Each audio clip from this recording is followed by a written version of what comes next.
Hello, my angels and devils, and all who may wander here. It is Amanda Christina, and I have items 30 to 37 of the 100 Things Challenge for you. This is out because I actually have a tutorial to that I'm going to film. Okay, so if you remember this box, it was a little plainer the last time you saw it. So what I've done is I added the bling, I added a little bit of the pearl trim, and I just added a little bit extra of the rose quartz Viva Decor Inca Gold on it, and then you pull it out, and there's that way, and then you pull it out this way, and then I just hit a flower with a butterfly at the bottom. So it's just a little flip album. I am going to do a tutorial on this, don't worry, because I just thought these little boxes you find a lot in our cheapie shops, so I thought that would be cool. So that is number 30 for the album inside the decorated box. Move that over here.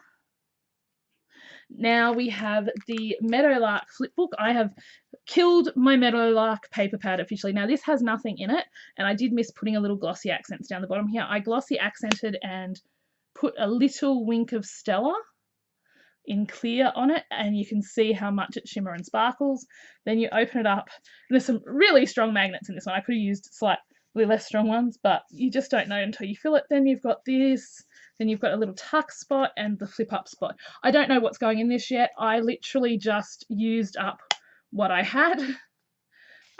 So that's that. That's Meadowlark done. Now I have done tea pockets. However, oh no, 32 is this, and I will make sure to link PopFizz Paper Crafts channel above, and also to to link the tutorial below. This isn't mine. I was using the Kaiser Mint Twist, and I thought this would be a fun way to package some of my advent swap. And in the Mint Twist, I found this little album. I'm not claiming it as 100 things, but I found this little album that I had made. So I think what I will do is include that, wrap that up, include that as a little gift in here. So that is my envelope flip book, and then you just fold it up. And I wanted to use double-sided paper because I didn't like the plainness of the envelopes, and Mint Twist has been sitting in my stash for a while, so that is number 32. 33 is tea pockets, which I cannot show you, but you will have seen in my Valentine's and some other things that I sent out. They are for Miri, so I don't want to ruin that. Okay, so the next thing I have is 34, and there's one of these missing, but I'm going to put some embossing powder like wax around the top and do their screw eyes, and these are my flue powder pendants that I have made. Now I made this flue powder. I'm going to do a tutorial on it for Spooktober along with my other Harry Potter pendants. I just think doing them for Spooktober will be more fun and it sort of fits with the Spooktober theme. Then we have the Amarantia, which is the pink ones, which I wanted to make sure they had that pearlescent shimmer because Amarantia is said to have a very pearlescent. Oh yeah, that's much better. I can't get them to photograph the colour they actually are, but the Amarantia has a pearlescent shimmer. And then we have, and I will not be buying the UV resin from AliExpress again. I have to get a UV light and try it, but I left them out in the sun all day, some stuff out in the sun all day, and it still hasn't set. These are not set. These will spill out.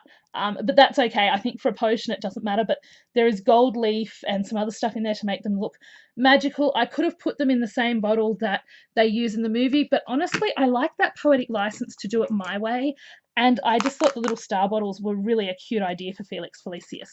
So that is my 36. 37 and finally is my mixed resin pieces. Now, this is why I will not be buying the UV resin again. It's not setting. Even it's supposed to set in the sun, and I was so excited. Look at this. I was like, oh, it's set. I touched the top. It's set. Look, it's not set. So I won't be buying the cheap UV resin off AliExpress again. I did buy a 2-part epoxy resin, which is Galaxy, I think, and it worked. This is what, oh, and that's the only UV resin that's set, and it's still sticky on the top. So I won't be buying that again. I'm going to have to hope for some more sunny days so I can sit these out in the sun, because these are just not setting underneath. It's ridiculous. It really is. Not happy with that. The mold, these are just cheap molds from eBay. This is a Podgeables mold. So what I did is, and I have another Podgeables mold with steampunk theme. So I have done all these really cute, I'm trying to, so you can see the detail. It's kind of hard. Let me move the light a little and see. Yeah, so this has kind of got a jelly look. It's still a little bit flexy, but that's probably my fault for not putting enough hardener in. These have hardened more. This is sort of more matte because I had been using that mold for, I think it's paper clay or just clay or something. So it turned out a bit matte, but I really like that. The rose. Then this is just leftover Amarottia. It didn't turn out as pearlescent on the top, but I still really like it. So these are my first attempts with, yeah, so even this has hardened a lot more. With resin, I hadn't played with 2-part or UV resin before. I definitely need to get a UV light because UV resin is a really fast thing to use. This is one of the cogs I did. Now this has a vintage gold glitter and some Recollections, I think it's, no, another sort of vintagey brown glitter, which I really love. I think the brown glitter was called something else and I thought it was a different color, but I just really like those two together for an antique look.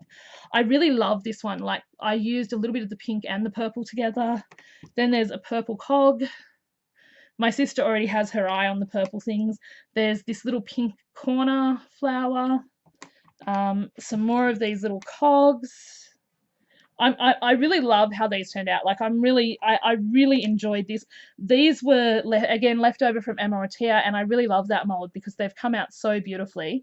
They look like the flowers you buy. So then there's this little daisy, and then this weird flower, which loses a lot of its detail. So that is it. That is what I have been...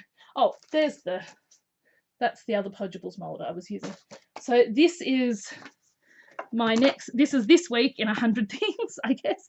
So numbers 30 to 37. I hope you enjoyed this. I'll talk to you all soon, my angels and devils. Bye.